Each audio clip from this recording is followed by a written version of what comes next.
बघा मित्रांनो, 20 जुलै 2025 रोजी जो आपल्या क्लासचा सराव पेपर पार पडला त्यामधल्या 25 मराठी क्वेश्चनचा आज आपण एक्सप्लेनेशन पाहूया. तर माझा आवाज तुम्हाला क्लिअर येत असेल तर तुम्ही प्रश्नपत्रिका सोबत घेऊन सोल्युशन पहा, म्हणजे तुम्हाला जर अतिरिक्त काही माहिती लिहायची असली तर आपल्या प्रश्नपत्रिकेवर लिहिता येईल. तर प्रश्न क्रमांक पहिला आहे आपला, जिभेचा मध्यभाग किंचित वर उचलला जाऊन मुखविवर संकीर्ण होते व कंठमार्गातून आलेली हवा मुखविवरातून वेगाने बाहेर येते आणि उच्चार होतो. तर अशा व्यंजनांना काय म्हणतात? तर अशा व्यंजनांना उष्मे म्हणतात. मग आपल्या मराठी ग्रामरमध्ये जुने वर्ण किती होते? तर पारंपरिक जुने वर्ण 48 होते आणि आता सध्या किती वर्ण आहेत मित्रांनो? 52. लक्षात. आणि या 52 वर्णापैकी आपले उष्मे व्यंजन किती आहेत लक्षात? 52 वर्णाचे बघा, जर गट पाहतो म्हटलं आपण तर आपले 14 स्वर येतील, 34 व्यंजन येतील, 2 स्वरादी येतील आणि 2 संयुक्त व्यंजन येतील. ठीक आहे. या 34 व्यंजनापैकी आपले उष्मे कोण आहेत हे आपल्याला माहित पाहिजेत. ठीक आहे. या उष्म्यांनाच घर्षक म्हणतात. काय म्हणतात त्यांना? घर्षक. लक्षात ठेवायचं. आणि हे उष्मे कोण आहेत बघा, हे वर लिहितो मी इथं, श, श आणि स. हे 3 काय झालेत आपले उष्मे. लक्षात ठेवायचं. ठीक आहे. उष्मे व्यंजन कोणते आपले? श, श आणि स. बघा, पारंपरिक वर्ण म्हटलं तर 48 उत्तरल्या आणि आधुनिक नवीन सह म्हटलं आपण तर किती लिहिसाल? 52. सध्या 52 वर्ण आहेत. समोरचा प्रश्न, हा संधी या चॅप्टरवर त्यांनी प्रश्न विचारला आपल्याला. देवी अधिक औदार्य या पोट शब्दापासून, देवी अधिक औदार्य या पोट शब्दापासून तयार होणारा योग्य जोड शब्द कोणता? तर बघा, संधी या चॅप्टरवर प्रश्न विचारलेला आहे. संधी, संधी म्हणजे काय असेल? जोडणे किंवा याला काय म्हणतो आपण? सांधणे. जर तुम्हाला प्रश्न विचारला की संधी म्हणजे काय, तर संधी म्हणजे जोडणे किंवा सांधणे. मग आपल्याला या 2 शब्दाला जोडायचं आहे. तर बघा, इथं नियम कोणता लागतो? तसं पाहिलं तर पोलीस भरतीला काही नियम लावायची गरज नाहीये. तुम्ही जर या शब्दांचा, या उदाहरणाचा सराव केला तर यापैकीच पेपरला येईल. पण तरी पाहू आपण. देवी अधिक औदार्य. आता नियम काय सांगतो? 2 शब्द जोडताना या 2 शब्दामधले पहिल्या शब्दाच्या शेवटचा वर्ण, पहिल्या शब्दाच्या शेवटचा वर्ण हा विलांटीचा ई घेतला आपण आणि दुसऱ्या शब्दातला पहिला वर्ण औ. आता या दोघांची संधी करायची आपल्याला, तर नियम काय सांगतो बघा. एक यनादेश हा प्रकार आहे स्वरसंधीचा. यामध्ये नियम असा आहे, ई, उ आणि रू. हा ई छोटा किंवा मोठा असू शकतो, उ छोटा किंवा मोठा असू शकतो. यांच्या पुढे जर एखादा विजातीय स्वराला बघा, विजातीय स्वर जर आला तर या ईचा य होतो, उचा व होतो आणि रूचा काय होतो? र. हे पाठ पाहिजे तुम्हाला, लक्षात ठेवायचं. यनादेश म्हणजे काय असेल? ई, उ, रू यांच्या समोर जर विजातीय स्वर आला कुठल्याही प्रकारचा तर ईचा य होतो, उचा व होतो, रूचा र होतो आणि त्यांची काय म्हणते? संधी होते. मग मला सांगा, या ईच्या समोर इथं कोणाला औ, ई आणि औ हे विजाती आहेत. यांची जर जोडी कंपेअर केली तर विजाती होते. ईच्या समोर औ आला, औ हा विजाती आहे ईच्या तुलनेत, म्हणून या ईचा काय बनेल? य बनेल. लक्षात. आणि आता जर तुम्ही पाहतो म्हणलं तर य कुठं तयार झालेला आहे बघा रे. इथं य दिसतो का संधी होऊन? इथं तर जशाल तसा शब्द नाही होणार. या ठिकाणी सुद्धा य नाही आहे, इथं बघा य झालेला आहे. देवी मधला व जशाल तसा कायम आहे, व य ला जोडला आणि पर्याय क्रमांक काय म्हणला आपला? चौथा. मग आपल्या पाठ काय पाहिजे? यनादेश म्हणजे काय? यनादेश म्हणजे ई, उ, रू यांच्या पुढे विजातीय स्वर आल्यास ईचा य, वचा आपलं उचा व रूचा काय होतो? र होतो. याच काय म्हणतो आपण? यनादेश. लक्षात आलं? पुढे तिसरा प्रश्न आहे आपला. पुढील शब्दाची जात ओळखा म्हटलं त्यांनी. आता आपल्याला जाती, तुम्हाला सर्वांना माहिती आहे की जात मराठी व्याकरणामध्ये जात किती आहेत? मराठी व्याकरणामध्ये शब्दांच्या जाती किती आहेत? किती आहेत मित्रांनो? 8 जाती आहेत. त्या 8 जातीवर प्रश्न विचारलेला, 8 जातीपैकी एका जातीवर प्रश्न विचारलेला की मंद मंद हे काय? मंद मंद या शब्दात जात कोणती? आता 4 पर्यायाचा विचार करतो म्हटलं आपण, तर विशेषण जे आहे ना, हा पर्याय पहिले उडून जातो. विशेषण हे कशाबद्दल माहिती सांगतो? नामाबद्दल. मला सांगा, नामाबद्दल माहिती सांगणार काय म्हणतो आपण? विशेषण. मग मला सांगा, मंद मंद हा शब्द नामाबद्दल थोडी माहिती सांगत आहे. ठीक आहे, त्यामुळे हा प्रश्न कॅन्सल झाला आपला, हा पर्याय कॅन्सल झाला. शब्दयोगी अव्यय जो आहे ना, हा शब्दयोगी अव्यय नामाला जोडून येतो, नामाला जोडून येतो, त्या कारणामुळे हे होणार नाही. लक्षात. तुम्ही सुद्धा एखाद्या प्रश्नाचं तुम्हाला जर वाटत असेल कन्फ्युजन, तर तुम्ही कट पद्धत वापरा, लवकर उत्तरापर्यंत पोहोचणार. ठीक आहे. शब्दयोगी अव्यय हे नामाला जोडून येतात, हे कुठल्याही प्रकारच्या नामाला जोडून नाही आलेलं आहे. ठीक आहे. आता केवळ प्रयोगी अव्यय तर होणारच नाही, कारण की हे सर्व कोणते आहेत रे? भावना प्रधान आहेत, उद्गारवाचक आहेत, उद्गारवाची शब्द आहेत. मला सांगा, मंद मंद हा कुठल्याही प्रकारचा काय उद्गारवाची शब्द नाहीये. म्हणजे उत्तर काय झालं? क्रियाविशेषण. क्रियाविशेषण अव्यय आणि शब्दयोगी अव्यय यांचं खूप जवळचं नातं आहे, लक्षात ठेवायचं. नामाला जुळून आलं तर शब्दयोगी अव्यय, नामाला जुळून येत नसेल तर काय झाला तो? क्रियाविशेषण अव्यय. आता मी म्हटलं इथं झाडावर, यामधला वर कोण आहे? वर. तर झाड या नामाला जोडून आलेला आहे, म्हणून या वरला काय म्हणसाल तुम्ही? शब्दयोगी अव्यय. आणि हाच शब्द जर मी असा लिहिला, झाडाच्या वर, लक्षात, तर या ठिकाणी काय झालेलं आहे? वर हा शब्द, किंवा आपण असं म्हटलेलं आहे, हे कॅन्सल केलेलं आहे, इथे जुळून आलेलं आहे. दुसरं वाक्य आहे, लक्षात, पक्षी वर उडाला. आणि आता म्हटलं वर हा कोण आहे? तर वर बघा, वर हा कुठल्याही प्रकारचा नामाला जुळून नाही आलेला आहे, तर वर काय झाला? क्रियाविशेषण अव्यय. क्रियेबद्दल माहिती सांगतो तो. ठीक आहे. स्थलवाचक शब्द आहे आणि इथं नामाला जोडून शब्द आलेला आहे. वाक्य कोणतंही असू द्या, काही फरक पडत नाही. वर हा शब्द नामाला जुळून आला तर काय झाला तो? शब्दयोगी अव्यय. मग सध्या मंद मंद हा काय झालेला आहे? क्रियेबद्दल माहिती सांगतो, क्रियाविशेषण अव्यय किंवा क्रियाविशेषण म्हणतो.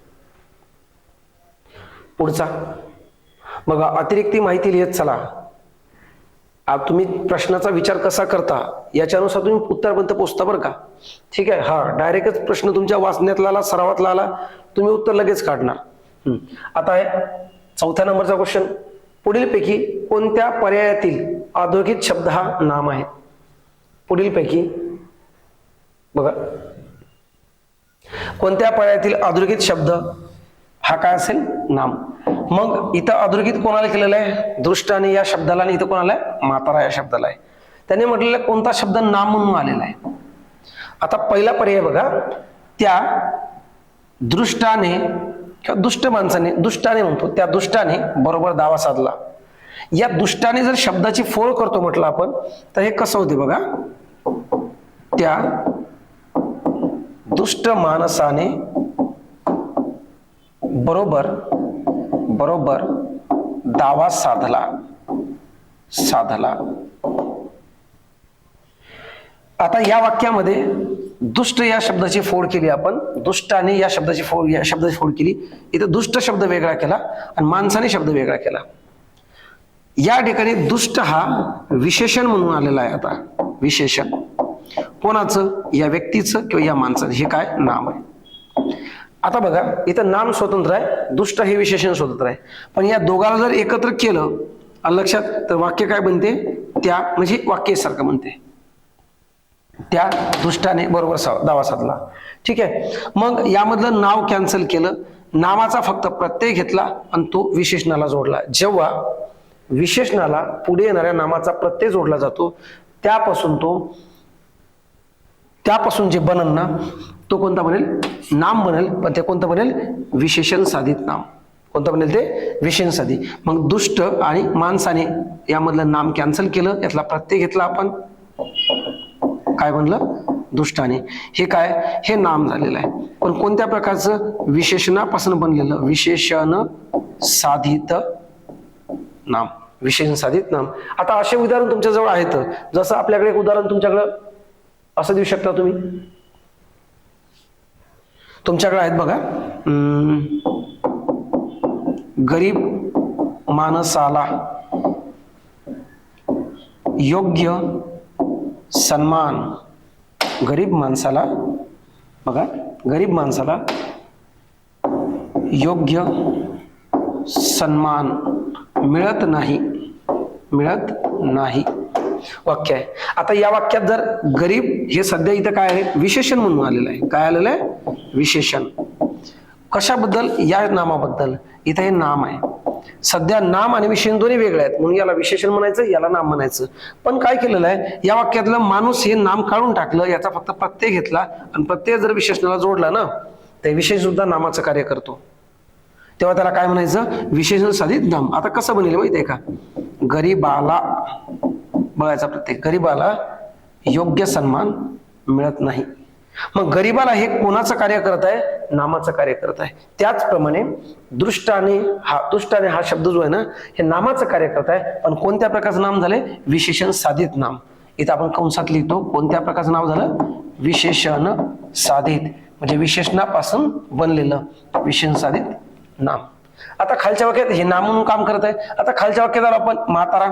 इथे बघा, म्हातारा शब्द आणि माणूस शब्द दोन्ही वेगवेगळे दिलेले आहे. म्हातारा हे विशेषण झालं आता, आणि हे काय झालं, नाम. इथं नाम आणि विशेषण दोन्ही वेगवेगळे आहे, त्या कारणामुळे इथं हा शब्द अधोरेखित केलेला म्हातारा शब्द नाम म्हणून वापर होणार नाही झालेला आहे इथं. मग म्हातारा शब्द काय, तर हे विशेषण आहे, म्हणून इथं कंसात काय लिहिलं मी, विशेषण. हे कसं पाहिजे तर नाम होण्यासाठी माहितीये का, एक म्हातारा माणूस म्हटलं ना त्यांनी. आता इथं तुम्हाला माणूस या शब्दाला काय पाहिजे माहितीये का, विभक्ती प्रत्यय पाहिजे होता आपल्याला. विभक्ती प्रत्यय नाहीये, म्हणून लक्षात ठेवायचं, दृष्टाने हा शब्द विशेषण साधित नाम झालेला आहे, नामाचं कार्य करतो, या वाक्यात नाही. मग उत्तर काय पाहिजे, फक्त अबरोबर. फक्त काय, अबरोबर.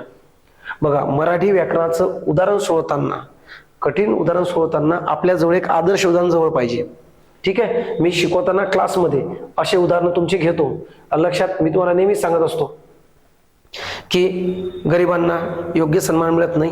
म्हणजे गरिबांना काय झालं, गरीब माणसांना. त्यानंतर तुम्हाला म्हणतात शहाण्या माणसाला शब्दाचा मार. मग शहाण्या माणसाला कट करा, ला प्रत्यय जुळा, बरं कसं होईल ते, शहाण्याला शब्दाचा मार.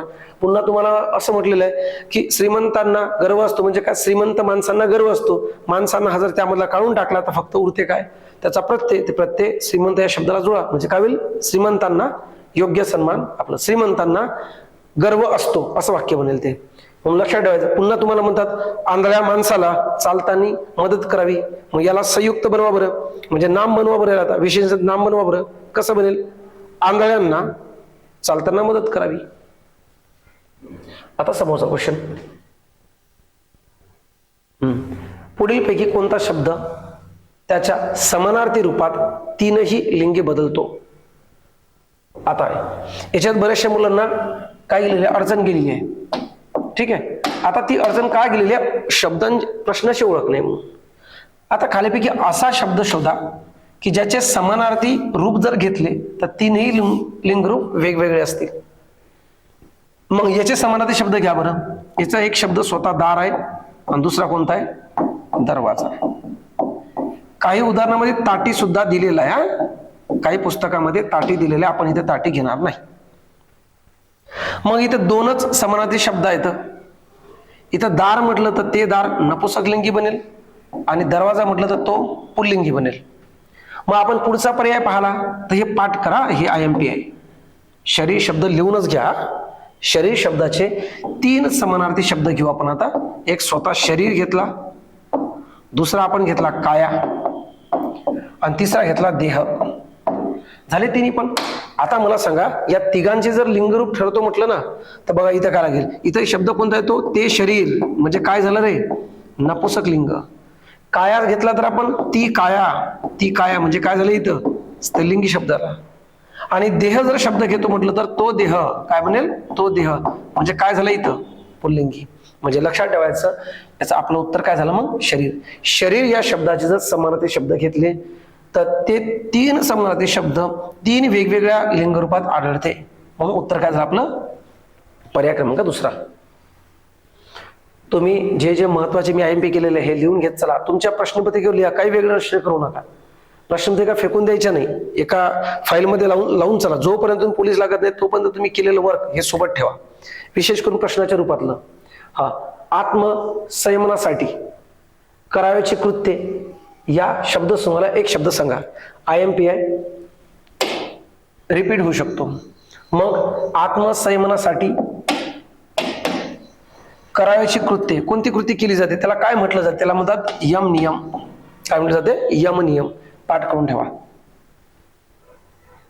पाठ करा असं जर म्हटलं ना मी, तुमच्या प्रश्नचित्र IMP शब्द लिहून टाकायचा किंवा त्याला डबल किंवा टिबल स्टार करा, सोपी जाईल. हा, समोरचा प्रश्न आहे 7वा. तो रविकर का गोजीरवाना आवडला आमच्या राणीला? लाज लाजली या वचनांनी साधी बुडी ती फुलराणी. आणि त्याने म्हटलं या काव्यपंक्तीतील रस ओळखा. या काव्यपंक्तीतील रस ओळखा. आता रसावर प्रश्न आलेला आहे, दरवर्षी येतो का? हो, रस या चॅप्टरवर प्रश्न येतो. मग आता या पंक्तीचा रस काय झालेला असेल लक्षात, तर ते पाहू, याची अतिरिक्त माहिती पाहू.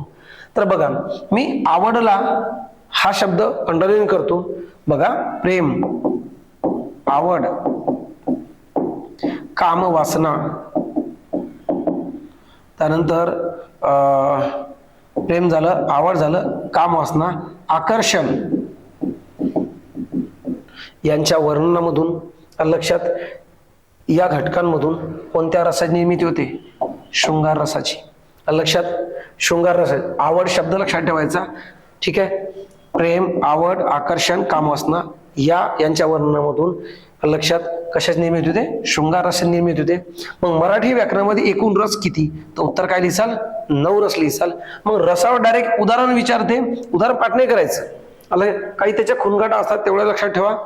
त्या प्रकारचे उदाहरण आले तर कोणता रस लिहायचा हे लक्षात ठेवायचं. आता बघा, रस किती आहे मराठी ग्रामरमध्ये? 9 रस आहेत. मग सर रसावर उदाहरण आणि रसाचे पर्याय देतील, बरोबर आहे. ठीक आहे, कधी कधी काय करतात ते रस देतात आणि त्याचे स्थायी भाव देतात, आणि ते स्थायी भाव तुम्हाला पाठ पाहिजे. मग ते स्थायी भाव काय बघा, मी तुम्हाला सांगतो. आता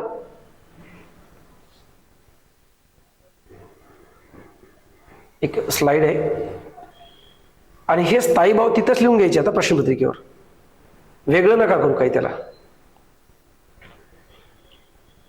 बघा, आता मराठी ग्रामरमध्ये रस किती सांगितले मी? 9 रस सांगितलेले आहेत, आणि त्या 9 रसाचे स्थायी भाव पाठ करा. आता 4 पर्यायातनी तुमचे 4 रस आलेले आहेत, अतिरिक्त जे 5 राहिले तर ते लिहून घ्या. लक्षात बघा, इतर काय म्हणलं? शृंगार रस. शृंगार रसाचा स्थायी भाव काय? रती. उत्तरल्या तिथं कंसातल्या रती. रती.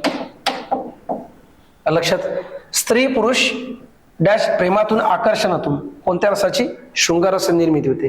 तुम्ही एवढं लिहा, शृंगारच्या कंसातल्या रती. आता दुसरा आहे वीर रस. वीर रसाचा स्थायी भाव कोणता आहे? उत्साह. उत्साह. लक्षात, तिसरा आहे आपल्या या ठिकाणी करुण रस. करुण रसाचा स्थायी भाव लिहा शोक. शोक. लक्षात, हास्यरस. हास.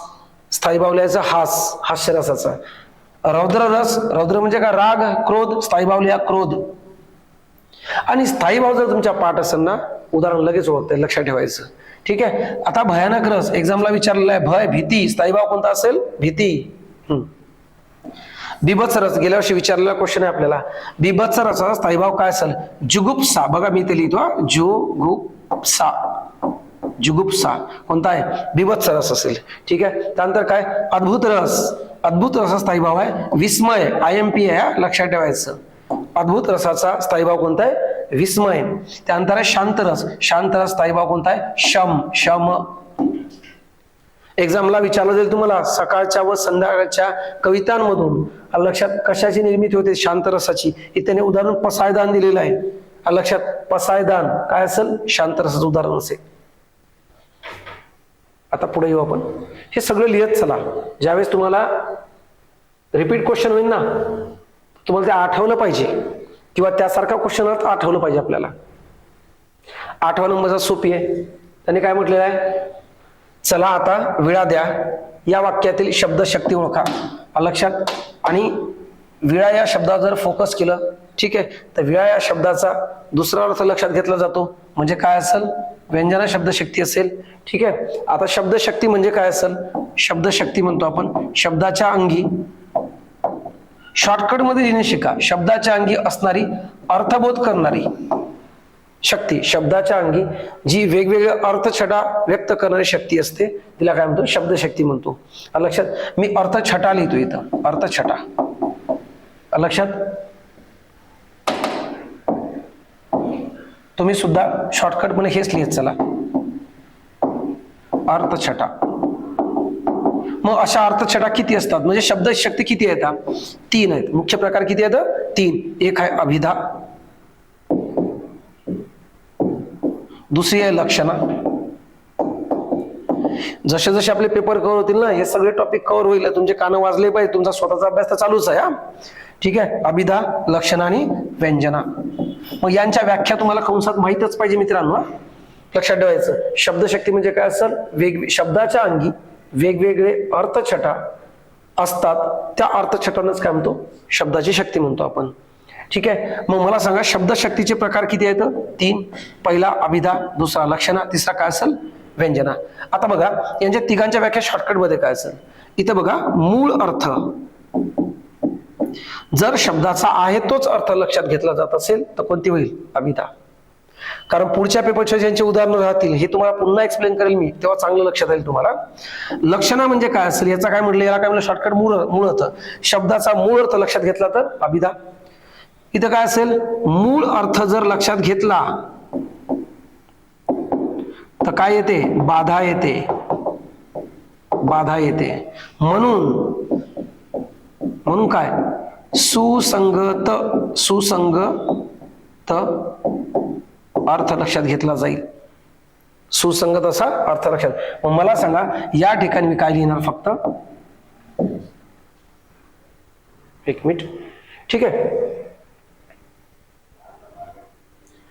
तर बघा इथे काय लिहिलं आपण, अभिधा, मूळ अर्थ.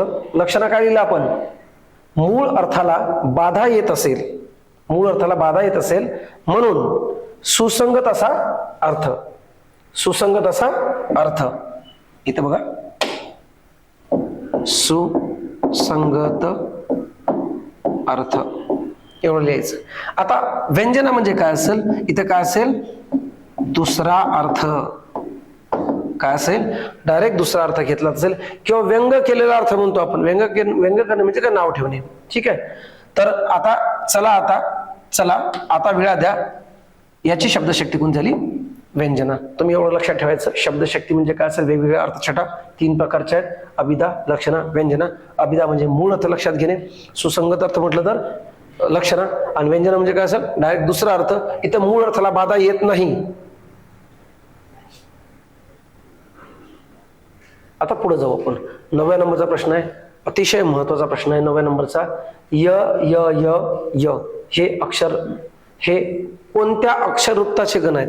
आता वृत्तावर प्रश्न येतो का सर, बघा तुम्ही तलाठी, लिपिक, ग्रामसेवक किंवा अदर क्लासची एक्झाम देसाल, तुम्हाला 100% दिसते. पण आपल्या पोलीस भरतीला सुद्धा गणावर प्रश्न येऊ लागला. मग कोणत्या अक्षर गणवृत्ताचे प्रकार आहे, अक्षर गणवृत्ताचे प्रकार हे अक्षरानुसार ठरवा. बऱ्याचशा मुलाला हा प्रकार, हे चॅप्टर कठीण जाते. शॉर्टकट सांगतो, अक्षर पाठ करा. अक्षर पाठ करा म्हणजे अक्षरांची संख्या पाठ करा. अक्षरांची काय पाठ करा, संख्या. संख्या जर पाठ केली तर प्रकार लगेच ओळखता येईल. लक्षात सांगतो मी तुम्हाला, भुजंग प्रयागमध्ये 12 अक्षर असतात रे. किती असतात, 12. ठीक आहे. वसंत तिलकामध्ये किती असतात, 14 अक्षर असतात. किती असतात, 14. इंद्रवज्रामध्ये किती असतात, 11. आणि पृथ्वीमध्ये किती आहेत, 17 अक्षर आहेत. ठीक आहे.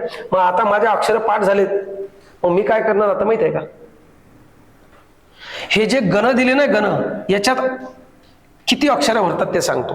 आता गण बघा, एक गण हे 3 अक्षरापासून बनलेलं असते. किती अक्षरापासून, 3. मग मला सांगा याच्यात किती अक्षर आहेत, 3. यापासनं 3, याचे किती, 3, आणि याचे किती सांगा, टोटल बेरीज किती झाली, 12. म्हणजे मला सांगा य य य हे कोणाचा प्रकार आहे, कोणाचे गण आहेत, भुजंग प्रयागचे. मग आता मी आणखीन तुम्हाला देतो, ज स ज स य ल आणि ग. याच्यात अक्षर गण किती आहेत मी सांगतो. ल चा आणि ग चा हे एक एक अक्षर असते, हे लक्षात ठेवायचं. ल आणि ग दिसलं तर किती किती अक्षर, एक एक अक्षर. मग आता मला सांगा याच्यात किती भरतात, पहा बरं. याचे किती रे, 3. याचे किती येतं, 3. याचे किती येतं, 3. याचे किती येतं, 3. आणि याचे सुद्धा किती येतं, 3. 3 आणि 3 6, 3 1 9, 3 12, 3 15, 16 ने किती 17. मला सांगा मग 17 गण असणार, 17 अक्षर असणारा प्रकार कोणता आहे, पृथ्वी. हे गण कोणाचे आहेत, पृथ्वीचे. मला सांगा पेपरला पर्याय काय काय राहतील माहिती तुम्हाला, प्रश्न कसा बनेल, गण देईल आणि प्रकार विचारेल. आपल्याला अक्षर पाठ आहेत, आपण लगेच ओळखायचं. किंवा ते म्हणेल तुम्हाला की पृथ्वी या अक्षर गणपतीचे गण कोणते आहे म्हणून, तर असे ऑप्शन राहील. मग पृथ्वीचे 17 आहे माहिती आहे आपल्याला, मोजायचे, ज्या पर्यायात 17 भरले ते उत्तर. ठीक आहे. इत्यादी म्हटलं की हे 4 वेळेस य दिलं, हे गण कोणाचे हे पाठ नव्हते, पण इथे आपल्याला पर्याय पाठ आहेत. पर्यायामध्ये वसंती रेखाचे 14 भरतात, इथे 12 भरले, हा पर्याय होणार नाही. इथं 17 भरतात, इथं 11 असतात, भुजंगप्रयाचे 12 असतात, इथे 12 भरले. आणि हे काही मनान देत नाही, फिक्स असतात. हा लक्षात ठेवायचं. सांगा मग अक्षर गणचे गण जर दिले तर प्रकार कसे ओळखाल, अक्षरानुसार. अक्षर पाठ आहे आपल्या, लक्षात ठेवायचं. आता हे 4 इथं झाले, 4 पुढच्या प्रकारात राहतात, संपला विषय. हा 10व्या नंबरचा प्रश्न आहे आपला. तेंडुलकरने शतक ठोकले. बघा आज आपला हा पहिला पेपर, दुसऱ्या पेपरचं सोल्युशन ऐकल्यावर तुम्हाला आणखीन क्लिअरिटी येईल, तिसऱ्यात आणखीन क्लिअरिटी येईल, आणि 4थ्या 5व्या पासून तुम्हाला सगळं माइंड मॅप तयार झालेलं असेल. तेंडुलकरने शतक ठोकले वाक्यातील कर्त्याची विभक्ती ओळखा. पहिले कर्ता चेक करा, कर्त्याची विभक्ती, नाही तर मग याच्यात 2 नाम आहेत. मला सांगा कर्त्याची विभक्ती क्रिया कशाची आहे, ठोकण्याची. शतक ठोकण्याची, मला सांगा ठोकले, ठोकणे, मला सांगा यामधला कर्ता झाला ठोक, सॉरी धातू काय झाला ठोक. मला सांगा शतक ठोकणारा कोण, तेंडुलकर. हा झाला कर्ता. या कर्त्याला प्रत्यय कोणता आहे रे, ने. ने हा प्रत्यय कोणाचा आहे बघा, ने, ए, शी, किंवा नि, शी, ई आणि ही. उत्तर सांगा कोणतं असेल, तृतीया. नेशी किंवा निशी ही जर प्रत्यय दिसले लागून तर त्यांची विभक्ती कोणती लिहिसाल, तृतीया. ठोकले या क्रियापदामधला ठोक हा धातू झालेला आहे. मग शतक ठोकणारा कोण असेल तर तेंडुलकर. लक्षात, तर तेंडुलकर हा कर्ता झाला, कर्त्याला ने प्रत्यय लागलेला आहे. ने हा प्रत्यय कोणाचा, तृतीयाचा. प्रथमाला प्रत्यय नसतात. चतुर्थीचे प्रत्यय तुम्हाला सलानाते असेल, आणि षष्टीचे कोणते आहे रे, साची, चेचा. हे सगळ्यांना पाठ आहे, पण तरी मी सिनियर मुलांना सांगतो, तुमच्या विभक्ती प्रत्यय पाठ आहे ना, तुम्ही समोर जा, उपपदार्थावर जा. आपण आपल्या बॅच मध्ये उपपदार्थ काय आहे ही कन्सेप्ट सांगणं चालू केलेली आहे आपण, कारण प्रत्ययावर प्रश्न आला तुमचा नाही, पूर्ण महाराष्ट्राचा बरोबर येणार आहे. पण उपपदार्थ प्रश्न आला ना मग चुकतो आपला. मग उपपदार्थ काय आहेत याची आज ओळख करून घ्या, वेळेवर ताळंबळ होणार नाही. ठीक आहे, चला समोर. ज्या ज्या गोष्टी मी करायला सांगत आहोत ते प्रश्नपत्रिकेवर लिहून घेत चला. 11 नंबरचा प्रश्न आहे आपला. त्यांनी उदाहरण दिलं आणि खाली काय म्हटलेलं आहे, अलंकार ओळखा. अलंकार, अलंकार प्रश्न दरवर्षी एक असतो. ठीक आहे, मग आता काय आहे, उदाहरण वाचू आपण. भिंत खचली, कलथून खांब गेला,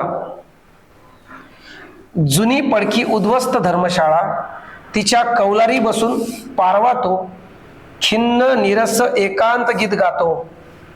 इथं काय झालं माहिती आहे, एक धर्मशाळा जी उद्ध्वस्त झालेली आहे त्याच्या कौलारावर बसून एक पारवा काय करताय माहिती आहे का, एकांत गीत गात आहेत. म्हणजे इथं वर्णन केलेलं आहे, वर्णन. आणि ज्या उदाहरणाहून तुम्हाला कशाच तरी वर्णन विचारलेलं असते, वर्णन दिलेलं असते, लक्षात, त्यास कोणता अलंकार होतो रे, स्वभावोक्ती. याच्या कंसात काय लिहिसाल, वर्णन, व्यक्ती, प्राणी, स्थळ, प्रसंग याचं काय केलेलं असते, वर्णन केलं असते. कोणता अलंकार लिहिसाल, स्वभावोक्ती अलंकार. मग इतर पर्याय जे 3 आहेत त्याचा विचार करू. अन्योक्ती म्हणजे काय असेल, कंसात लिहून घ्या. अन्योक्ती म्हणजे काय, दुसऱ्याला उद्देशून बोलणे, दुसऱ्याला उद्देशून बोलणे. अन्योक्ती म्हणजे काय असेल, दुसऱ्याला उद्देशून बोलणे. ठीक आहे, अर्थांतरन्यास म्हणतो. लक्षात, याचा अर्थ काय माहितीये का, सामान्य गोष्ट सांगण्यासाठी विशेष उदाहरण देणे, सामान्य नियम समजून सांगण्यासाठी विशेष नियम किंवा विशेष उदाहरण देणे, किंवा विशेष व्हायसे वर्सा आहे, कळलं इथं, विशेष उदाहरण किंवा नियम समजून सांगण्यासाठी सामान्य उदाहरण किंवा नियम सांगणे. पहिला प्रकार. पर्यायोक्ती कशाला म्हणतो आपण, लक्षात, एखादी गोष्ट अप्रत्यक्षपणे सांगणे. एखादी गोष्ट अप्रत्यक्षपणे सांगणे म्हणजे कसं समजा, लक्षात, समजा एखादा व्यक्ती आपला एखादा मित्र आहे जो आपल्याला सोडून गेलेला आहे, मरण पावलेला आहे, मग त्याचा उल्लेख करताना आपण काय करतो की यार त्याला काळाने आपल्यातून हिरावून घेतले. काळाने आपल्यातून हिरावून घेतले म्हणजे काय, समोरच्याला सांगायचं काय आपल्याला की तो आता मरण पावलेला आपल्यामध्ये नाहीये. लक्षात द्यायचं. पर्यायी म्हणजे काय असेल, एखादी गोष्ट प्रत्यक्ष शब्दात न सांगणे, प्रत्यक्ष शब्दात न सांगता अप्रत्यक्ष शब्दात सांगणे म्हणजे काय असेल, पर्यायोक्ती. ठीक आहे, चला समोर आता 12 नंबरचा, हे रमेशचे अक्षर चांगले आहे का आणि क्वेश्चन मार्क आहे. प्रश्न बघा कशावर आहे आता. या वाक्याचे रूपांतर उद्गारार्थी वाक्यात कसे होईल. त्याने काय म्हटले, एक प्रश्नार्थक वाक्य दिलं आणि या प्रश्नार्थक वाक्याचं रूपांतर कशात करायचं आपल्याला, उद्गारार्थी. उद्गारार्थी वाक्याचं वैशिष्ट्य आहे की शेवटी काय पाहिजे असते, उद्गार चिन्ह. लक्षात. मग हे उद्गार चिन्ह 4ही वाक्यात आहे. आता अर्थ पण कायम पाहिजे आपल्याला. वाक्य रूपांतर करणे म्हणजे काय, अर्थ न बदलता वाक्याच्या रचनेत बदल करणे म्हणजे वाक्य रूपांतरण. वाक्य रूपांतरण म्हणजे काय, वाक्याच्या अर्थात बदल न करता वाक्याच्या रचनेत बदल करणे. मग मला सांगा, हे प्रश्नार्थक आहे, या प्रश्नार्थकचं काय करायचं आपल्याला, उद्गारार्थी करणे आहे. मग उद्गारार्थीचं वैशिष्ट्य काय, शेवटी काय असते, उद्गार चिन्ह. मग 4ही वाक्यात उद्गार चिन्ह आहे म्हणजे पर्याय कोणता कॅन्सल होऊ शकत नाही. आता येऊ आपण अर्थावर. अर्थ नाही बदलला पाहिजे. त्याने काय म्हटलं, हे रमेशचे अक्षर चांगले आहे का, आणि क्वेश्चन केलेलं आहे. मग आपल्याला क्वेश्चन केलेलं आहे, याच्यात बघा पहिल्यात काय म्हटलं, हे रमेशचे अक्षर चांगले आहे. त्यांनी शेवटी का म्हटलेलं आहे जशाल तसं येईलच नाही. हे रमेशचे अक्षर, इथं काय नाही, भावनेचा उद्गारच नाही तेवढा. हा काय अक्षर हे रमेशचे, बघा इथं भावनेचा उद्गार काढला आपण म्हणतो ना, काय अक्षर हे रमेशचे. म्हणजे लक्षात ठेवायचं, या वाक्याचं परफेक्ट उत्तर काय असेल, पर्याय क्रमांक 2. ठीक आहे, इथं काही नाही आहे. लक्षात ठेवायचं, या अशा प्रश्नात मग सराव करावा लागेल, कारण हे हातचे मार्क असतात आपले. आता 13 नंबरचा आहे, माझा भाऊ आनंदाने रसगुल्ले खातो. या वाक्यातील उद्देश विस्तार ओळखा.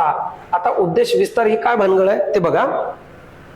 कारण की बघा, मराठीचा आउट ऑफ मार्क घ्यायचं असेल ना, तुम्हाला प्रकरण माहित पडलं पाहिजे. प्रश्न वाचल्या कळलं पाहिजे की ते कोणत्या प्रकरणावर प्रश्न आलेला आहे.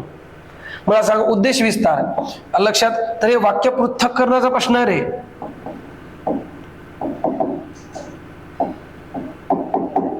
कोणावर आहे, वाक्य पृथक्करण. आणि वाक्य पृथक्करणामध्ये वाक्याचे 2 विभाग तयार केले जातात. लक्षात, पहिला असतो उद्देश विभाग. उद्देश विभाग हे पाठ करा. आणि दुसरा असतो विधेय विभाग. विधेय विभाग पहिला असतो उद्देश विभाग, दुसरा का विधेय विभाग. आणि उद्देश विस्तार जो आहे ना, ह्या उद्देश विभागाचा भाग झालेला आहे. लक्षात, याच्यात 2च घटक आहेत. नंबर 1 आहे स्वतः उद्देश. पुढच्या पेपरला तुम्हाला उद्देश म्हणून प्रश्न येईल. आणि या उद्देशाचा विस्तार, उद्देश विस्तार. बघा आता उद्देश कोणाला म्हणसाल, एवढं समजा, उद्देश म्हणजे करता. आपल्या साध्या भाषेत त्याला काय म्हणतो, पण करता म्हणतो. उद्देश म्हणजे काय, करता. वाक्य ज्याच्याबद्दल माहिती सांगते त्याला उद्देश म्हणतो आपण. आणि त्या उद्देशाचा किंवा त्या कर्त्याची अतिरिक्त माहिती किंवा या कर्त्याचं विशेषण म्हणतो आपल्या भाषेत. या उद्देशाचा किंवा कर्त्याचं विशेषण त्या कर्त्याच्या आधी येत असेल तर त्याला काय म्हणायचं, उद्देश विस्तार. लक्षात, आपल्याला हे काय पाहिजे, अधिविशेषण म्हणतो आपण. अधिविशेषण, कर्त्याचे अधिविशेषण. मग मला सांगा, वाक्यातला कर्ता चेक करा बरं. मग पहिले उद्देश शोधावा लागेल ना आपल्याला. कर्ता चेक करा बरं. खाण्याची क्रिया आहे, कोण खाणार नाही, भाऊ. हा झाला कर्ता. यालाच काय म्हणणार आपण, उद्देश. कळलं. आता भाऊची अतिरिक्त माहिती दिलेली आहे का, विशेषण दिलेलं आहे का, भाऊ बद्दल माहिती सांगितली का. हो, भाऊ या शब्दाची माहिती कोण सांगत आहे, भाऊ कोणाचा आहे, माझा आहे. मग माझा हा शब्द काय करत आहे, विशेषणाचा कार्य करत आहे. कळलं इथं. मग कर्त्याचं विशेषण कर्त्याच्या आधी आलं तर वाक्य पृथक्करणामध्ये त्याला काय म्हणतात, उद्देश विस्तार. मग यामधलं उद्देश विस्तार कोण झालाय, माझा. माझा चेक करा बरं. ऑप्शन नंबर 1 कर्ता शोधा. कर्त्याचं विशेषण कर्त्याच्या आधी आलं तर उद्देश विस्तार. आणि हेच जर कर्त्याच्या नंतर आलं असतं त्याला पूरक म्हणतात. काय म्हणतात, पूरक. पुढे आहेच ते आपल्याला. आता 13 नंबरचा प्रश्न आहे आपला. सरदार, बिनचूक, वेदना, भरजरी या 4 शब्दापैकी कोणता शब्द उपसर्ग घटित नाही. आता कन्सेप्ट आलेली आहे उपसर्ग घटितची. आता बघा,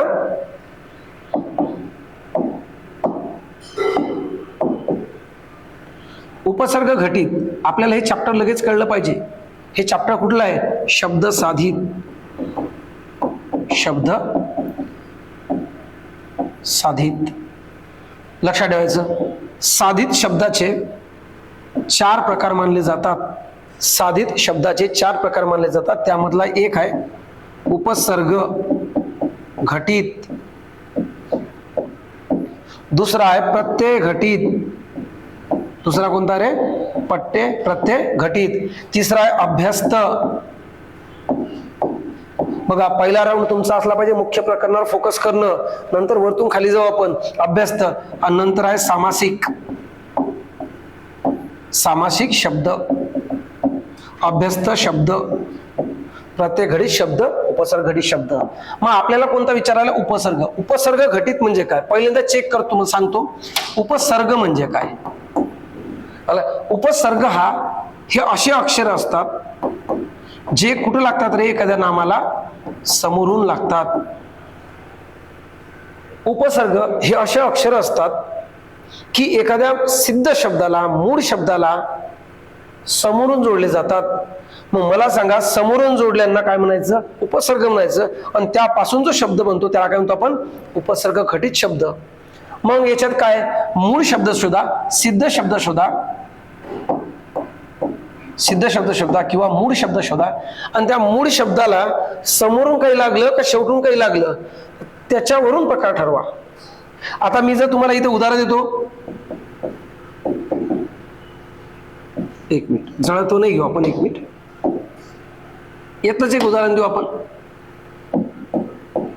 सरदार शब्द आहे, यामधला मूळ शब्द सांगा रे, जो मराठी ग्रामर मध्ये, मराठी भाषेमध्ये अर्थपूर्ण आहे. दार शब्द मूळ आहे, बघा, दार, दार शब्द मूळ आहे. मग दार शब्दाला जे अतिरिक्त अक्षर लागलेले आहेत ते शेवटून लागले का समोरून लागले, समोरून लागले. समोरून कोणते अक्षर जोडले, सर. मग मला सांगा, सर हा काय झाला, आपला उपसर्ग झाला, आणि हा पूर्ण सरदार शब्द जो आहे ना, हा उपसर्ग घटित शब्द झालेला आहे. मग मला सांगा, यामध्ये उपसर्ग कोण आहे, सर, हे उपसर्ग घटित आहे. याच्यात मूळ शब्द कोणता आहे, चूक, तर उपसर्ग कोणता आहे, बिन. बिन हा बिनला अंडरलाईन केलेला फक्त उपसर्ग आहे. तिसरं बघा, इथं भर हा शब्द काय, उपसर्ग आहे. आणि वेदना जो शब्द आहे, वेदना, वेदना हा उपसर्ग नाही आहे, हा प्रत्यय घटित आहे. म्हणून आपलं उत्तर झालं वेदना, पर्याय क्रमांक 3. सांगा, शब्द साधित म्हणजे तयार झालेले शब्द प्रकार किती, 4. उपसर्ग घटित, प्रत्यय घटित, अव्यय घटित, सामासिक शब्द. कळलं इथं. उपसर्ग म्हणजे समोरून लागून तयार झालेले, प्रत्यय म्हणजे काय असेल, एखादा मूळ शब्दाला, सिद्ध शब्दाला शेवटून काही लक्षात लागतात त्यापासून तयार झालेले शब्द. अभ्यस्त म्हणजे दुप्पट. एखादा शब्द जर पुन्हा पुन्हा आला असेल त्याला काय, एखादा शब्द जर द्विरुक्त झाली असेल, एखादा शब्द दुप्पट झाला असेल त्याला काय म्हणतो आपण, अभ्यस्त शब्द. जसे मऊ, मऊ, मऊ. बघा, ही सोल्युशनची बॅच आहे. लक्षात, बऱ्याचशा काही गोष्टी सांगितल्या जातात, पण पुढच्याच मला याची उजळणी करणे, खालची उदाहरणं घेणे येतं, म्हणून आज लक्षात ठेवायचं. आणि सामासिक शब्द म्हणजे काय असेल, 2 मुख्य शब्द असतात, 2 किंवा अधिक मुख्य शब्द एकत्र येतात, त्यापासून जो शब्द बनतो त्याला काय म्हणतो आपण, सामासिक शब्द. म्हणजे सामासिक शब्द आपल्या भाषेत आई वडील, आई आणि वडील ह्या 2 शब्दापासून एक शब्द बनला. आई वडील काय झाला, सामासिक. जर असा दुप्पट शब्द आला असेल त्याला काय लिहायचं, अभ्यस्त. लक्षात. आणि उपसर्ग म्हणजे समोरून लागून तयार झालेले. प्रत्यय म्हणजे काय असेल, काही अक्षर शेवटून जोडले जातात, जसं विभक्ती प्रत्ययाचं उदाहरण लक्षात ठेवा. चला, भगिनी मंडळ हा शब्द खालीलपैकी कोणत्या शब्द प्रकारातील आहे, तर सर्वांना माहित आहे भगिनी मंडळ हा संस्कृत शब्द आहे. आणि संस्कृत शब्दांना काय म्हणतो आपण, तत्सम. काय म्हणतो आपण, तत्सम. संस्कृत मधून जशाला तसे आलेल्या शब्दांना काय म्हणतो आपण, तत्सम शब्द म्हणतो. म्हणून भगिनी मंडळ हा शब्द कोण झाला, तत्सम. हे आपल्या महाराष्ट्रातील बोलीभाषेतील म्हणजे लोकांच्या बोलीभाषेतील आहेत. ठीक आहे. आणि हे बदलून आलेले, मी फक्त एवढंच लिहितो इथं, बदलून आलेले, ज्यांच्या रूपात काय झालेलं आहे, बदल झालेला आहे, त्यांना काय म्हणतो तद्भव. जे जशाल तसे संस्कृत म्हणून आलेले आहेत त्यांना काय म्हणतो आपण, तत्सम. मग भगिनी मंडळ हा शब्द कोणता झाला, तत्सम. रिव्हिजन साठी अतिशय महत्वाची आहे, लक्षात ठेवायचं. या बारीक गोष्टी लिहित चला. आता आपला 16 नंबरचा प्रश्न. नाम, सर्वनाम किंवा तत्सम शब्द यांना विभक्ती प्रत्यय लागण्यापूर्वी त्याच्या मूळ रूपात जो बदल होतो त्याला काय म्हणतात? तर व्याख्या जशा तशी पाठ ठेवा. नाम, सर्वनाम किंवा तत्सम शब्द यांना विभक्ती प्रत्यय लागण्यापूर्वी त्यांच्या मूळ रूपात बदल होतो, त्या बदलास सामान्य रूप म्हणतात. आणि सामान्य रूप हे तुम्हाला पुढच्या आणखीन चांगलं समजून सांगेल. सध्या व्याख्या लक्षात ठेवायचं. नामाला किंवा सर्वनामाला विभक्ती प्रत्यय जोडताना त्या नामाच्या रूपात जो बदल होतो त्याला काय म्हणतो आपण? सामान्य रूप. उदाहरणार्थ मी एक नाव घेतो फक्त घर. काय घेतलं? घर. आता घर हे मूळ नाव आहे, कळलं? याला मला प्रत्यय जोडायचा आहे. मी प्रत्यय जोडणार आहे त. कोणता जोडणार आहे? त. आता मला सांगा घर, इथं र हा अकारांत आहे. आता मी प्रत्यय जोडल्यावर असं जोडसाल का तुम्ही? असं घरत म्हणता का? घरत नाही, घरत बनणार नाही. मला सांगा त जोडल्यावर त्याचा काय कसं रूप तयार होईल? घरात. जोडला. मला सांग इथं र मध्ये कोणता स्वर होता? अ. आता मला सांग या र मध्ये इथं कोणता स्वर बनणार आहे? आ. मग लक्षात ठेवायचं, नामाला विभक्ती प्रत्यय जोडताना, शब्दयोग्य जोडताना त्या नामाच्या रूपात काय होतो? बदल होतो. त्या बदलास काय म्हणतो आपण? सामान्य रूप म्हणतो. मग घर या शब्दाचं सामान्य रूप कोणतं झालं माहितीये का? घरा. काय झालं? घरा. पुढे तुम्हाला कामी लक्षात ठेवायचं. म्हणून नाम, सर्वनाम किंवा तत्सम शब्द यांना विभक्ती प्रत्यय जोडण्यापूर्वी त्यांच्या रूपात, मूळ रूपात जो बदल होतो त्या बदलास काय म्हणतो आपण? सामान्य रूप. सिनियर पोरांना लगेच क्लिक होईल, लक्षात ठेवायचा, आणि चांगली उजळणी होईल तुमच्यावाली.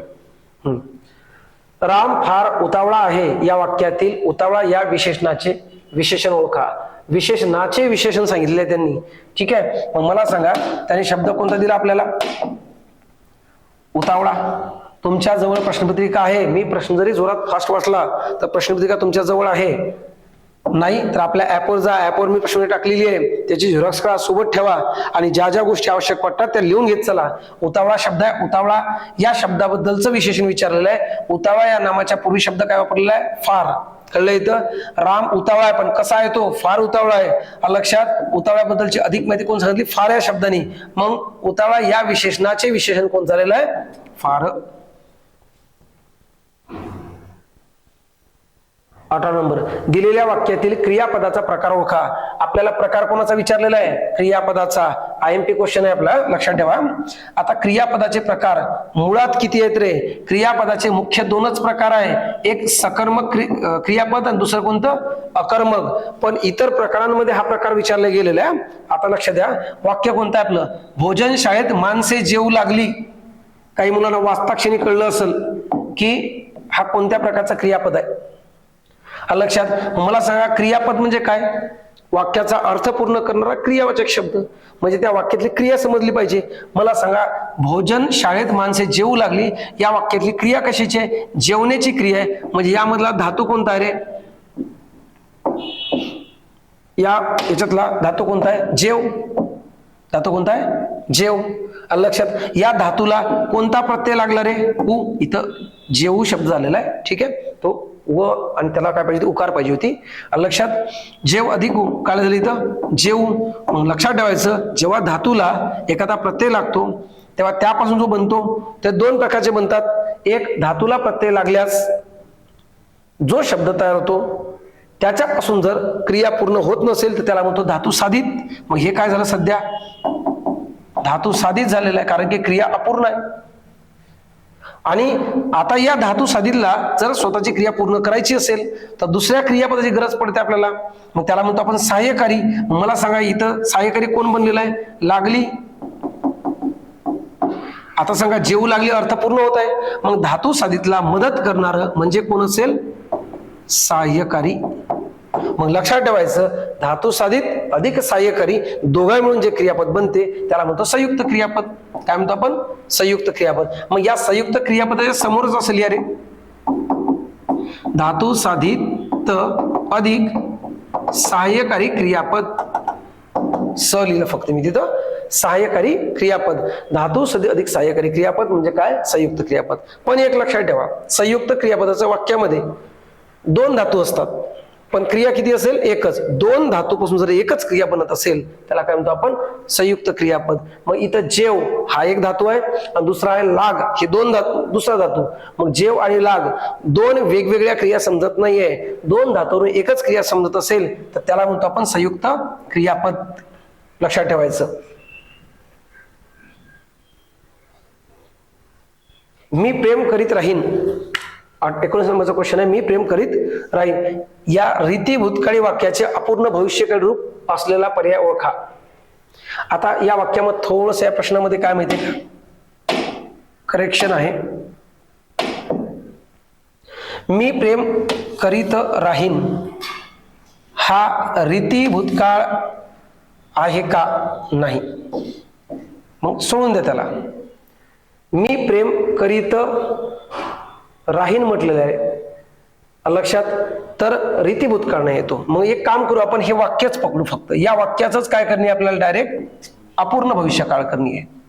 ठीक आहे. आता अपूर्ण काळ होण्यासाठी बघा मी इथे लिहितो, कुठलाही अपूर्ण काळ बनवायचा असेल तुम्हाला, अपूर्ण काळ, कुठलाही अपूर्ण काळ बनवायचा असेल तर वाक्यामधला जो मुख्य धातू असतो या धातूला काय जोडायचा? त. धातू म्हणजे मूळ क्रियावाचक शब्द. लक्षात ठेवा, धातू म्हणजे काय असेल? मूळ क्रियावाचक शब्द. समोर हळूहळू होईलच तुमच्यावर. त्या धातूला काय जोडायचं रे? त प्रत्यय जोडलेला असला पाहिजे. आणि पुढे आता तुमच्या काळानुसार असेल. इथे बघा मी हे बघा, अपूर्ण काळ कुठलाही, वर्तमान, भूतकाळ किंवा भविष्यकाळ, अपूर्ण काळ होण्यासाठी मुख्य धातूला त प्रत्यय पाहिजे आणि समोर आहे, होता, होती किंवा होते, असेल किंवा असेन. अपूर्ण काळ होण्यासाठी मुख्य धातूला त प्रत्यय पाहिजे व शेवटी यापैकी जर सहाय्यकारी क्रियापद असेल तर आपल्याला काळ ओळखता येते. त लागल्यास काळ कसा होतो? इथं झाला अपूर्ण. मग समोर जर आहे असेल तर अपूर्ण वर्तमान, याला काय म्हणतो? आहेला वर्तमान. हे एवढं फिक्स आहे. मुख्य धातूला त प्रत्यय लागलेला आहे, समोर होता, होती, होते असेल तर भूतकाळ, अपूर्ण भूतकाळ. आणि मुख्य धातूला त प्रत्यय समोर जर असेल किंवा असे नसेल तर अपूर्ण, इथं अपूर्ण झालेलं आहे, इथं भविष्यकाळ बनेल, भविष्यकाळ. मग मला सांगा मुख्य धातूला काय पाहिजे रे? त. मला सांगा वाक्यातला धातू कोणता आहे? मी प्रेम करीत राहीन, करीत, यामधला कर काय झाला? धातू, मूळ क्रिया शब्द. आता याला त प्रत्यय लागलेला आहे पाहिजे. ठीक आहे. मग मी प्रेम करीत, त प्रत्यय लागला, पण समोर काय? असेन, असेन, हे भविष्यकाळ, भविष्यकाळ. झालं आपलं उत्तर. सर आणखीन चेक करू, पाहू आता. इथं मला सांगा एकच कर, कर, याला कर एकच धातू आहे आणि त्या धातूला त प्रत्यय लागला का? नाही. मी प्रेम करीनच म्हटलेलं आहे, बस, बाकी काही नाही. इथं सहाय्यकारी क्रियापदच नाही, अपूर्ण काळ होऊच शकत नाही. कळलं? हा कुठला तरी साधा असेल, मी प्रेम करीन, लक्षात, साधा भविष्यकाळ होऊ शकतो. ठीक आहे. समोर म्हटलं त्यांनी इथं मी प्रेम केले, केले म्हणल्यावर भूतकाळ आहे, विषय संपला. इथं भविष्य विचारलेलं आहे. हा, मी प्रेम करीत लागले इथं, पण समोर काय आलं रे? असे. असे असल्यावर भविष्यकाळ होणार नाही. आणि असे हा जो आहे ना, असे असो असणारा काळ जो असतो ना, रीती भूतकाळ असतो. काय असतो? रीती. मग या प्रश्नामध्ये कसे एवढंच आहे, याला कट करून टाका फक्त, बस. मी प्रेम करीत राहीन या वाक्याचे अपूर्ण भविष्यकाळ रूप कोणते? पर्याय क्रमांक पहिला. 19 नंबरचा, वाक्यातील शब्दयोगी अव्ययाचा प्रकार ओळखा. शब्दयोगी अव्यय. ठीक आहे. आता हे तुम्हाला मी पाठ करायला सांगतो, सिनियर पोरांना पण. शब्दयोगी अव्ययाचा प्रकार ओळखा. शब्दयोगी अव्यय हे कोणाला जोडून येतात? नामाला जोडून येतात. नामाला जोडून येतात. कळलं इथं? मग नामाला जोडून पाहू आता कुठला आहे लक्षात. मला सांगा, प्रवाशांकरिता, करिता हा शब्द प्रवाशी या नामाला जोडून आलेला आहे. मग करिता हे काय झालेलं आहे? शब्दयोगी अव्यय झालेला आहे. मग करिता यापैकी कुठला होईल? संबंधवाचक, करणवाचक, हेतुवाचक, सहकार्य, आपलं साहचर्यवाचक. तर कुठलं होईल रे यापैकी? मग आता मी तुम्हाला चार्ट दाखवतो, याचं उत्तर नंतर देऊ. एक मिनिट, पहिले चार्ट चेक करा.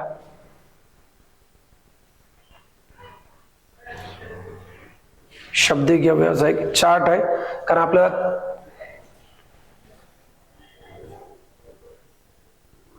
आज त्यांनी करिता शब्द वापरलेला आहे, उद्या दुसरा शब्द वापरू शकतात. शब्दिक अव्ययाचे प्रकार आपल्याला पाठ नसले चालेल, पण एकदा जर इथं स्लाइडवर पाहिलं तुम्ही तर तुम्ही वाचताना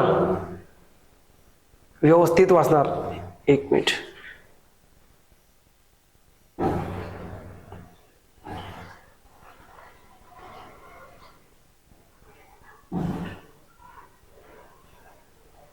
एक मिनिट. हा, हे बघा शब्दगी अव्यय. मग आता याच्यात मी महत्वाचं काय सांगतो, ठीक आहे. आपल्याला कोणता चेक करायचा रे? करिता ना.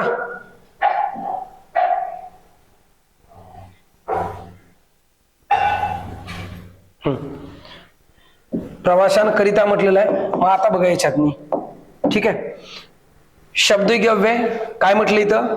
शब्दाला किंवा नामाला जुळून येतात, लक्षात ठेवायचं. आता याचे प्रकार बघा. वैशिष्ट्य म्हटलं तर मी सांगितलं तुम्हाला शॉर्टकटमध्ये, नामाला किंवा शब्दाला जुळून येतात, सोडून द्या बाकीचं. आता प्रकार बघा. हे स्थलवाचक, कालवाचक, स्थलवाचक, गतिवाचक, करणवाचक, ठीक आहे, हेतुवाचक, तुलनावाचक, व्यतिरेकवाचक, योग्यतावाचक आणि केवलवाचक असे प्रकार आहेत.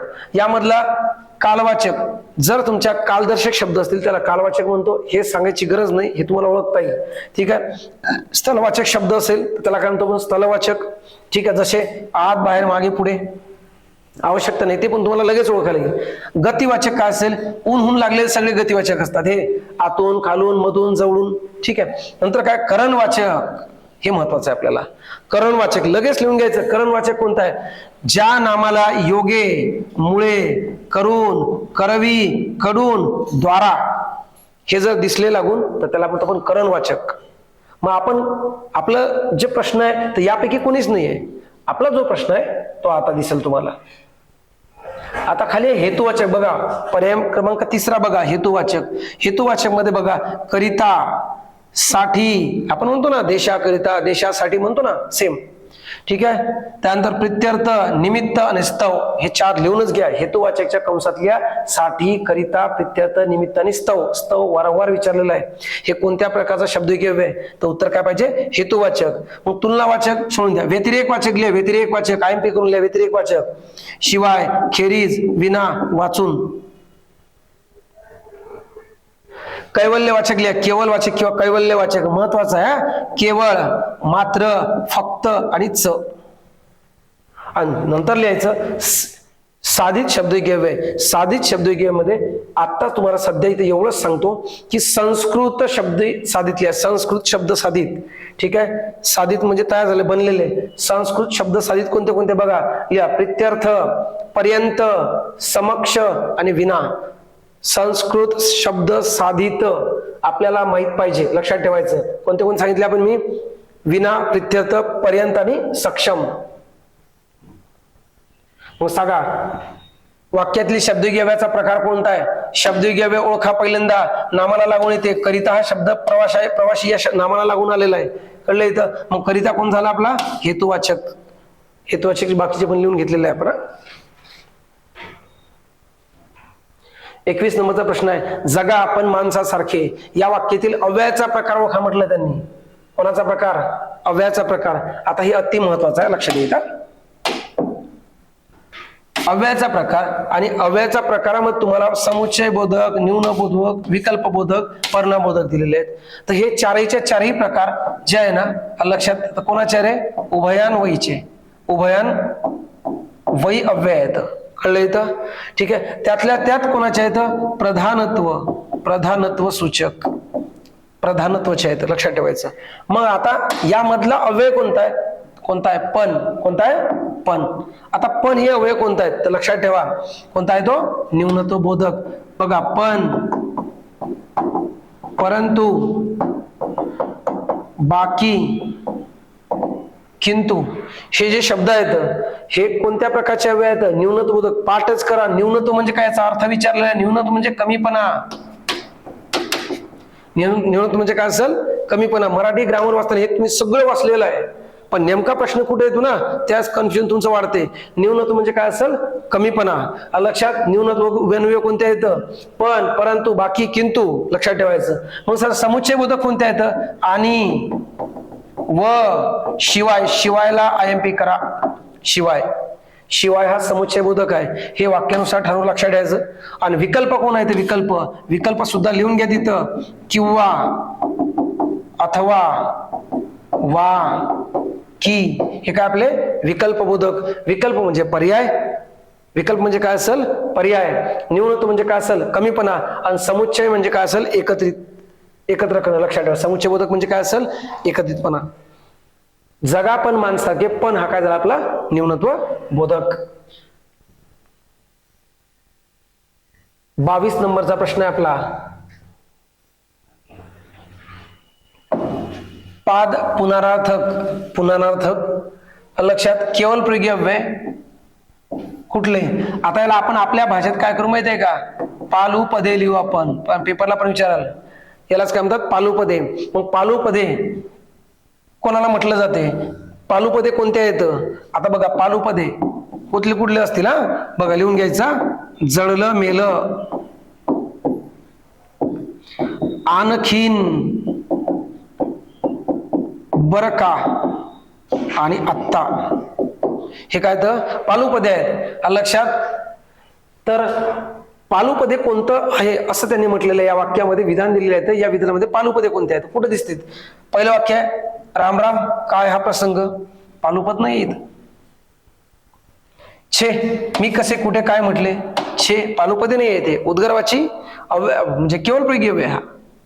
त्यानंतर वाहवा केवळ प्रयोगी अव्यय आहे, पालुपदे नाही आहेत. पालुपदे बघा हे बघा, हे आणखीन, हे आणखीन. त्या कारणामुळं उत्तर काय झालं 4. आणि असे पाठच पाहिजेत हा. सांगा पालुपदे कोणते आहेत, जळलं, मेलं, आणखीन, बर का, आत्ता. आणि याच्यात आणखीन लिहा रे, व्यर्थ, उद्गारवाची, व्यर्थ उद्गारवाची कोण कोण आहेत हे सुद्धा तुम्हाला पाठ पाहिजेत. पालुपदे पाठ पाहिजे आणि व्यर्थ उद्गारवाची. ठीक आहे, व्यर्थ उद्गारवाची अव्यय कुठले आहेत, व्यर्थ उद्गारवाची केवळ प्रयोगी अव्यय पण कोणते आहेत तर बघा लिहा. आपला, म्हणे, बेटे, बापडा. 4 पाठ म्हणजे पाठच ठेवा. आपला, म्हणे, बेटे, बापडा हे कोणत्या प्रकारचे केवळ प्रयोगी अव्यय आहेत तर व्यर्थ उद्गारवाची. हे काय तर पालुपदे आहेत. ठीक आहे, उद्या एक्झामला विचारलं आपला हे काय व्यर्थ उद्गारवाची, बेटे काय व्यर्थ उद्गारवाची, त्यानं जळलं मेलं काय पालुपदे. हा त्याने पर्याय शब्द वापरलेला आहे. चला पुढे. अर्जुनाला मासा दिसला, प्रयोग ओळखा त्याने म्हटलेला आहे. आता प्रयोगावर दरवर्षी क्वेश्चन राहतो. मी तुम्हाला एक आयडिया देतो. प्रयोग जर ओळखायचा असेल तर सगळ्यात पहिल्यांदा कर्ता शोधा. वाक्यातला काय शोधा, कर्ता. आता बघा कर्ता शोधल्यास काय येते मला सांगा. अर्जुनाला मासा दिसला, वाक्यामधला धातू कोणता आहे, दिस. धातू कोणता आहे, दिस. याला प्रत्यय जोडा रे आता, दिसणारा, काय, तो उत्तर काय येते मासा. मग वाक्यातला कर्ता कोण झाला, मासा. मग वाक्यातला कर्ता जर मासा असेल तर मासा या शब्दाला, या कर्त्याला प्रत्यय नाहीये. आणि ज्या वाक्यातील कर्त्याला प्रत्यय नसेल अशा वाक्यातला प्रयोग जो आहे ना हा कर्तरी प्रयोग असतो. कोणता असतो, कर्तरी. मला सांगितलं कर्तरी आहे का, नाहीये. कर्मणी आहे, कर्तरी आहे का, नाहीये. कर्तरी आहे का, नाहीये. मग कर्तरी एका ठिकाणी कोणता प्रयोग आहे, कर्तरी प्रयोग. आता जर तुम्ही असा टेबल काढला, इथं लिहिला मी कर्तरी प्रयोग, इथं लिहिला मी कर्मणी प्रयोग, आणि इथं काय लिहिलं मी भावे प्रयोग, तर तुमचे सगळे प्रयोग सुटतात. मी इथं लिहिणार लक्षात, हे या ठिकाणी लिहिणार मी इथं कर्ता, आणि इथं काय लिहिणार मी कर्म लक्षात. मग इथं लिहिणार मी प्रत्यय. ठीक आहे, आता बघा मी काय करणार आहोत, प्रत्यय कर्त्याला आणि प्रत्यय कोणाला असेल, कर्माला. आता बघा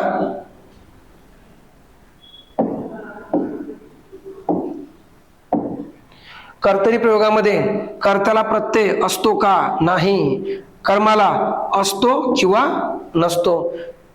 कर्तरी प्रयोगामध्ये कर्त्याला प्रत्यय नसतात, कर्माला असतात किंवा नसतात. मग मला सांगा या वाक्यातल्या कर्त्याला प्रत्यय होता का, नाही. म्हणजे काय झालं इथं कर्तरी.